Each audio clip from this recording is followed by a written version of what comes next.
Ciao a tutti e benvenuti su Podcast Italiano in un nuovo video registrato in questo fantastico evento chiamato LingoTubers a Roma 2021 con queste fantastiche persone, e oggi parliamo forse dell'argomento che ci interessa di più, che è la pronuncia, perché qui abbiamo, dovete sapere, un gruppo di nerd della pronuncia, direi, no? Perché guardo le vostre facce, vedo proprio dei nerd e so che il mio canale sta diventando un po', come dire, ripetitivo per quanto riguarda la pronuncia. Vorrei parlare dell'importanza della pronuncia, perché secondo voi è importante oppure non è importante, ma credo che sia importante imparare la pronuncia. Allora, ci sono tante persone, non so da chi iniziare.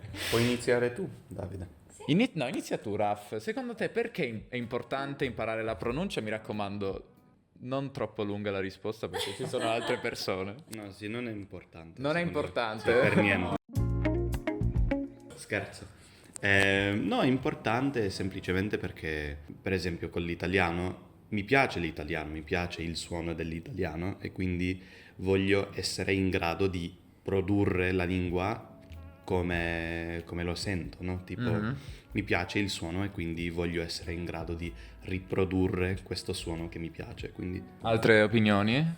Sì, io direi che secondo me è importante imparare la pronuncia perché così ti fai capire senza troppi sforzi da parte della persona che ti ascolta, perché se hai una pronuncia che è molto simile a quella che hai nella tua lingua madre, possono succedere cose tipo la persona con cui parli si stanca dopo 5 minuti e ti dice scusa, in realtà ho cose da fare, quindi parliamo dopo, e non ti parla mai più. Oppure ti parla in inglese? Ti parla in inglese, oppure se questa persona conosce la tua lingua madre, allora a questa persona verrà estremamente difficile pensare che tu parli nella lingua in cui tu parli. Cioè, per esempio, se una persona mi parla in italiano con l'accento inglese, io penso, ma mi stai parlando in inglese? Cioè, devo proprio fare uno sforzo mentale per capire che in realtà è un'altra lingua. Purtroppo non abbiamo sempre così tante energie mentali per appunto sforzarci per capire che cosa ha da dire l'altro. Per me è una questione di equilibrio, nel senso, senza la pronuncia, cos'è una lingua? Tipo, sì, c'è la grammatica, sì, c'è il vocabolario, però la pronuncia è quasi tutto, nel senso, è la prima cosa che noti. Magari se parlo per qualche minuto sentirei qualche errore, però quando parli con me non ti rendi conto subito, magari, che non sono italiana, quindi riesci a fare una conversazione con me senza pensare ad altro, perché quando qualcuno ha un accento tu pensi, ah, ma di dov'è questa persona? Ah, ma questo l'ha detto male. Ah, ma capisci? Sei sempre lì a pensare non a cosa sta dicendo, ma al modo in cui lo sta dicendo. Secondo me la gente non riesce così, come hai detto te, non riesce così tanto a concentrarsi. E comunque non solo quello, anche per la persona che sta imparando quella lingua. Quando io per esempio non riuscivo a pronunciare la R in italiano, era un casino, nel senso mi sentivo stupida, mi sentivo che era così ovvio che non era madrelingua. Poi dipende da cosa vuoi dalla lingua, però io sono venuta in Italia con la voglia di essere italiana praticamente, non di venire qui come una canadese in Italia, ma come cercare di essere più italiana possibile. E secondo me più o meno ci sto riuscendo, perché la gente non si rende conto subito che non sono italiana, e per me è una sensazione molto bella. Per me infatti più che altro mi sento più sicura di me stessa, sapere che ho una buona pronuncia mi fa parlare meglio.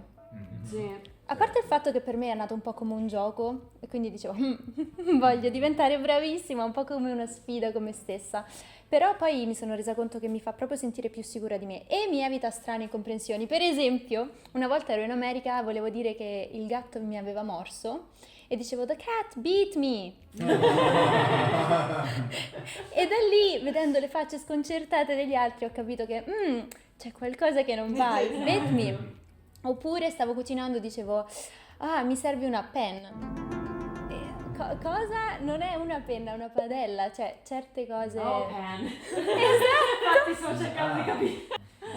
Ragazzi, è importante! La cosa che faccio io per lo più è lo studio delle lingue antiche. Sappiamo che ci sono migliaia di persone che parlano in latino correntemente, però c'è un ostacolo. Ci sono vari accenti delle persone perché imparano all'inizio e non mettono più di solo traduzione, tipo così. Non hanno mai studiato di solito una lingua straniera molto bene e non hanno mai fatto caso alla pronuncia in nessuna lingua e quindi non pensano a queste cose come noi pensiamo.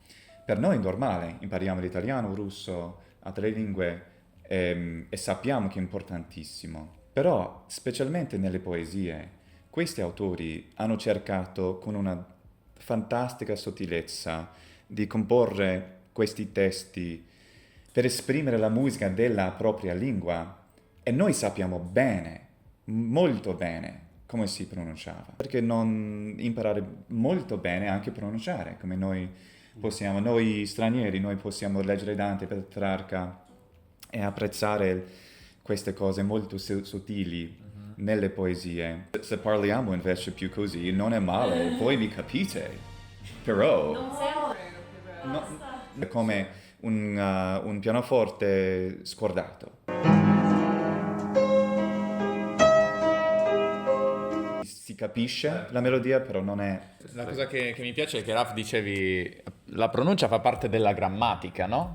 Cioè da un punto di vista linguistico è una parte della lingua al pari della morfologia, della sintassi e di altre cose, no? Esatto, no, sono assolutamente d'accordo.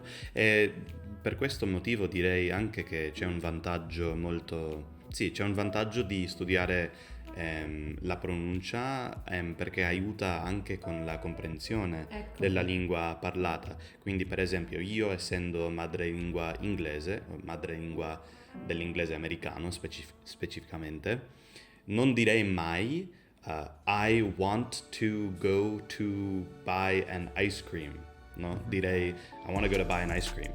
E quindi se non hai mai studiato come funziona la fonologia dell'inglese, specificamente forse la fonologia dell'inglese americano, sarà un po' difficile forse capire questa frase.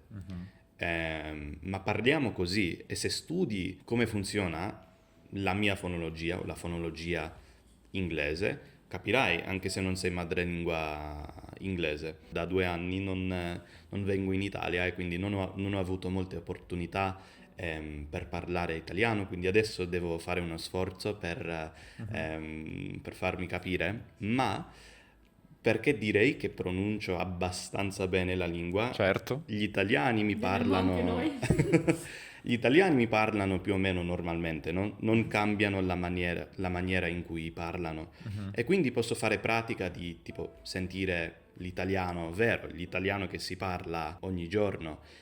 Gli italiani non devono fare uno sforzo e quindi posso fare pratica, no? Sì. E non ti parlano in inglese. No, esatto, quindi sì, esatto. Vorrei agganciarmi a quello che hai detto poco prima, ovvero che è più facile comprendere ciò che viene detto, ma è anche più facile parlare, perché se tu, per esempio, in inglese americano, in russo, se tu cerchi di pronunciare ogni singola consonante è un casino, è difficile, perché le persone madrelingua non lo fanno. Cioè loro praticamente prendono una parola che ha 7 lettere e ne pronunciano 2, perché è più immediato. È qualcosa che rende l'apprendimento più facile per voi. Sì, è vero, in russo ci sono tante combinazioni di consonanti che sono scritte e teoricamente si possono pronunciare se uno ha una pronuncia molto magari radiofonica, però in realtà le persone non pronunciano tutti quei suoni. Sì, la parola buongiorno è здравствуйте, se vogliamo proprio pronunciare quasi tutte le lettere, ma la maggior parte delle persone dice здрасте. Quindi la parte centrale non esiste. Un altro esempio sarebbe in giapponese, no? Perché tipo si può dire arigatou gozaimasu, no? Ma non si dice mai così, si dice sì, esatto. Ma si deve sapere le regole, no? Sì, non è a caso. Sì, esatto, non è a caso. Ma invece volevo farvi questa domanda. Talento e lavoro nell'acquisire una pronuncia. Lavoro. Talento, abbiamo un talento se cantiamo o se ci piace la musica, forse in questo senso abbiamo già un talento, un'arte che abbiamo studiata. Altrimenti no, io avevo un talento perché avevo studiato la musica, a cantare. Prima di incontrare questo bravissimo ragazzo qui, Raffa, ho capito da lui tantissime cose molto sottili, ma questo è lo studio, quindi dico lavoro. Io invece allora, il talento è importante, il talento aiuta tantissimo, ti risparmia tanto lavoro, effettivamente, secondo me. Però il lavoro può sopperire laddove il talento magari non c'è e comunque può portarti, se già il talento ti porta a un 80%, il lavoro ti porta a un quasi 100%, 95%. E lo so che è un'opinione un po' cattiva. No, secondo Lo me so. è vero. Per me, per esempio, un po' di talento aiuta, un po' di talento ci vuole, però, per esempio, io all'inizio, il primo anno di italiano, io parlavo così? No, nel senso, magari non avevo l'accento più inglese al mondo, però era abbastanza inglese, nel senso, io non capivo nulla, quindi dopo tanti anni sono riuscita ad avere questa pronuncia. È molto importante non guardare queste persone che parlano bene e dire non ci riuscirò mai, ho provato per un mese e non ci sono riuscita. No, ci vogliono di anni, ci vuole tanto lavoro, perché io magari un po' di talento c'è, però comunque non è solo quello, perché se io avessi, non lo so, se io mi fossi arresa il primo anno, dove sarei adesso, capisci? Quindi è molto importante continuare, studiare, ascoltare molto bene, non avere paura di riprodurre esattamente quello che senti, perché a volte guardiamo un po' come è scritto e pensiamo a come è scritto nella nostra lingua madre e non ci affidiamo di quello che sentiamo. Secondo me Imbarazzo. Dico, spesso le persone si sentono imbarazzate a riprodurre certi suoni. Sì. Dicono, no, ma cosa faccio? Bisogna buttarsi e registrarsi e riascoltarsi. sì, anche quello. Come Elissa che ieri si è buttata a fare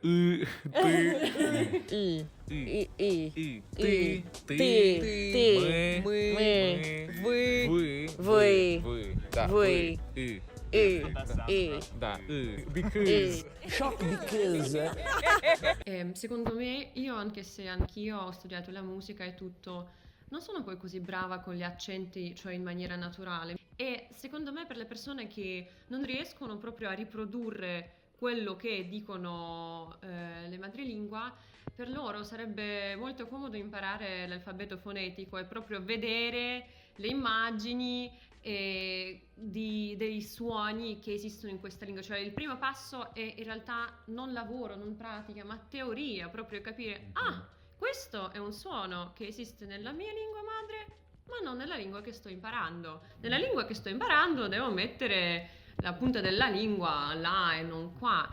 Perché poi quando sai proprio come funziona dal punto di vista tecnico, non è più così imbarazzante, perché sai semplicemente che tecnicamente è un altro suono. E a questo proposito, questo video è sponsorizzato da me, o meglio, dal podcast italiano Club, un posto dove troverete un sacco di materiali esclusivi che vi aiuteranno tantissimo se state imparando l'italiano. E sul Club c'è una serie in corso sulla pronuncia italiana. Finora ho fatto 2 episodi, ho parlato delle vocali, delle consonanti e continuerò a parlare delle consonanti in un futuro episodio. La serie continuerà, dunque andate a dare un'occhiata. Inoltre ho anche fatto un episodio con il grande Luke in cui cerchiamo di aiutarlo a migliorare la sua già ottima pronuncia italiana. E infine, in tanti episodi del mio podcast esclusivo, che ha già 98 episodi,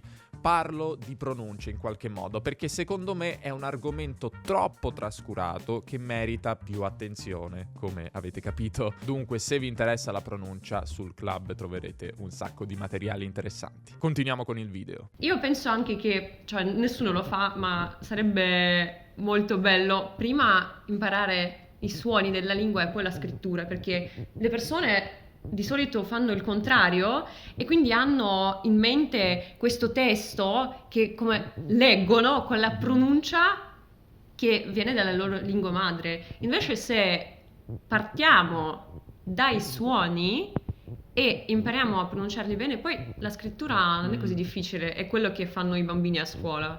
Quindi Interessante. Sì, perché alla fine, sì, volevo solo dire, alla fine ogni ortografia è un tentativo un po' maldestro di rappresentare i suoni di una lingua, più o meno maldestro di rappresentare i suoni di una lingua. In alcune, Anche il serbo. in alcune lingue come l'inglese è molto maldestro, in altre forse meno, però... Ma sì, ecco perché comincio sempre con la fonologia con i miei studenti. E quando studio io una lingua, comincio con la fonologia, perché per me Sì. la Da cosa un bravo più... linguista. Sì, ma volevo dire anche, c'è questo concetto che la pronuncia non è una cosa che si può studiare e che serve solamente il talento, ma che invece il vocabolario e la grammatica si possono studiare. Ma io direi invece, ovviamente il talento serve anche per il vocabolario ed Certo. anche per la grammatica. Quindi io, per esempio, è abbastanza difficile per me imparare tantissime parole, no? Quindi devo studiare tanto per imparare il lessico della lingua che voglio imparare. E ci sono altre persone che imparano più facilmente il vocabolario, ma questo non vuol dire che io non posso imparare nuove parole, no? E quindi anche se ci sono persone per cui è più facile imparare la pronuncia, la fonologia, non vuol dire che se non è facile per te, non vuol dire che non la puoi studiare. Proprio come la grammatica, perché abbiamo detto prima, la pronuncia è un aspetto della grammatica della lingua e quindi si può studiare. Il problema è che molte persone, anche molti insegnanti, non studiano la fonologia e quindi non sanno insegnarla e quindi molti studenti credono, è semplicemente una cosa che o si impara o no, senza Tipo aver mai... naturale, Sì, sì. esatto. E possiamo aggiungere che con comprehensible input possiamo imparare tantissime cose. Possiamo imparare la grammatica di una lingua solo ascoltando.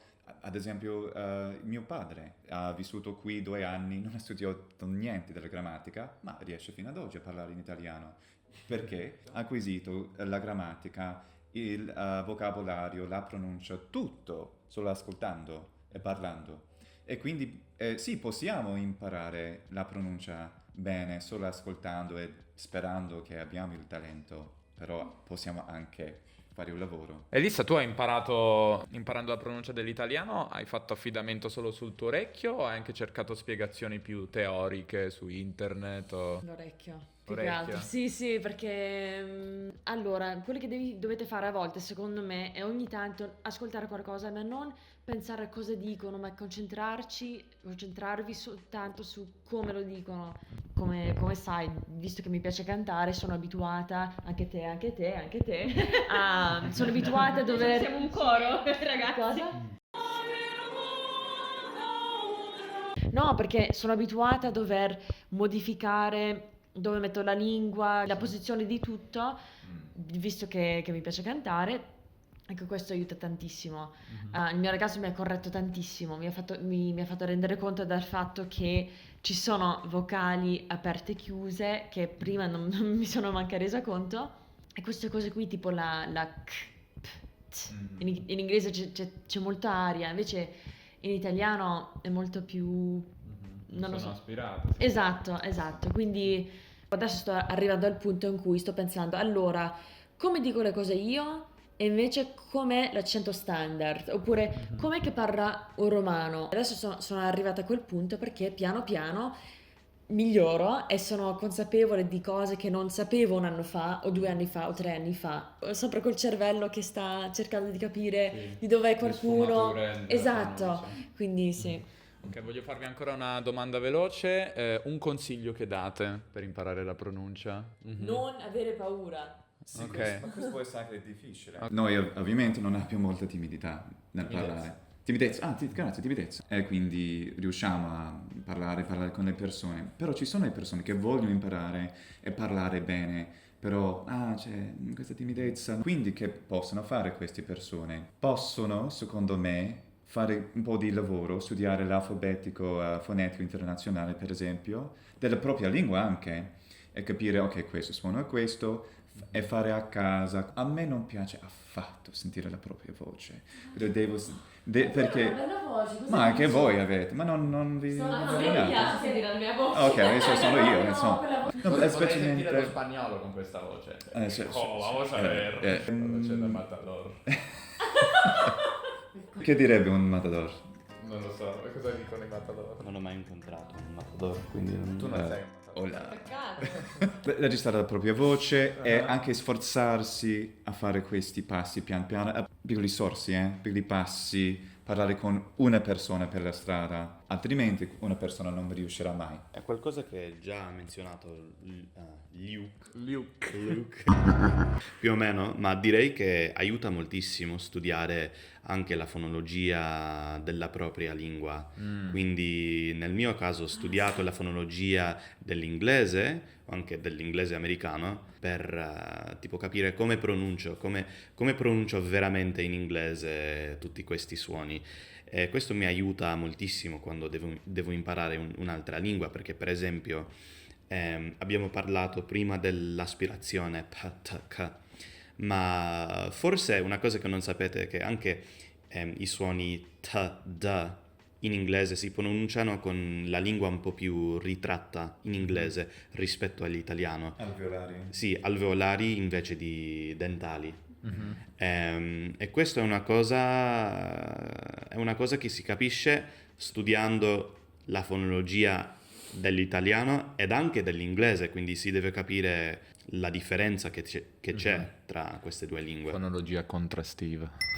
Allora, io vorrei dare un consiglio a tutte le persone che si sentono in imbarazzo. Io penso che in questo caso si possa cercare di essere imbarazzanti apposta, Anch'io pensavo a quello, sì. cioè proprio aumentare questo imbarazzo, Mettersi in ridicolo. mettersi in ridicolo, proprio pensare di essere un attore, non so. Ok, oggi sì, io sono russa, ma oggi mi piacerebbe cercare di essere più italiana possibile. Ordino una pizza, vado a bere il vino e parlo con questo accento ridicolo. Proprio, secondo me, è un consiglio un po' generico su tutte le cose che ci mettono in imbarazzo. Dobbiamo proprio cercare di farle in maniera più imbarazzante possibile. In maniera Così estrema. non abbiamo In maniera paura. estrema, per capire che in realtà non succede niente di grave, che poi sì. succedono solo cose buone. Sì, soprattutto con l'intonazione, credo questo Sì, l'ho detto già in 1000 video, immedesimarsi in questa intonazione, quindi ma che vuoi, ma che fai? Esatto. Proprio cercare di imitarla, no? Perché ogni lingua usa dei pattern diversi per esprimere queste emozioni. Attenzione però che può piacere E così poi- tanto che poi queste intonazioni le usate nella Sì, vostra poi sì. lingua madre. Ah, ecco. Quello che faccio io in russo in questo periodo. Io direi così, per chi ha meno tempo, affidatevi all'inizio al suono, alla natura, a un apprendimento più naturale, senza pensare troppo, togliete il grosso. Poi quello che faccio io è, per i suoni che mi risultano più difficili, mi affido alla tecnica. Mi sono studiata IPA, perché lo dico in inglese? Sì, ma perché in inglese? E andate a lavorare sulle singole parole, sui singoli suoni, vedrete che continuerete a fare degli errori. Per esempio io l'ultima cosa che ho imparato in inglese era only, perché io dicevo spesso only, e per 3 mesi io ho continuato a dire only, e ogni volta che dicevo only mi riprendevo, e dopo un po' viene. Singole parole, così è meno carico di lavoro all'inizio. Adesso come lo dici? Only. Only. Sì, esatto. Grazie. Bravo. Ci ho lavorato 3 mesi. Perché poi è una questione anche di abituarsi a dei suoni, esercitarsi molto finché non diventano automatici, no? Come una qualsiasi competenza, come guidare l'automobile, all'inizio ci serve molto sforzo cognitivo, però poi diventano naturali, no? Quindi in russo non devo pensare alla credo. Shock because Ecco, se non volete parlare come Matteo Renzi in inglese, seguite i nostri consigli. Ringrazio tutte queste fantastiche persone e niente, abbiamo fatto tantissimi video in questi giorni, seguite i loro canali che metterò ovunque e andate a vedere tutti i fantastici video che abbiamo fatto insieme. Un saluto! Ciao! Questo era probabilmente l'ultimo video della serie Lingotubers. Vedete, da luglio sono riuscito a fare video fino a novembre. Sono molto orgoglioso di questo. Spero che vi sia piaciuta questa serie. Io voglio nuovamente ringraziare tutti i membri del club che sostengono questo progetto, perché alla fine è anche grazie a loro se posso fare progetti di questo tipo. Presto, come ho già annunciato, ci saranno nuove collaborazioni interessanti, quindi il fatto di poter viaggiare, di poter partire, andare in altre città o in altri paesi e collaborare con altri YouTuber è qualcosa che posso fare solamente grazie ai membri che sostengono questo progetto. Quindi un grazie di cuore, grazie per aver guardato questo video e ci vediamo nel prossimo. Ciao!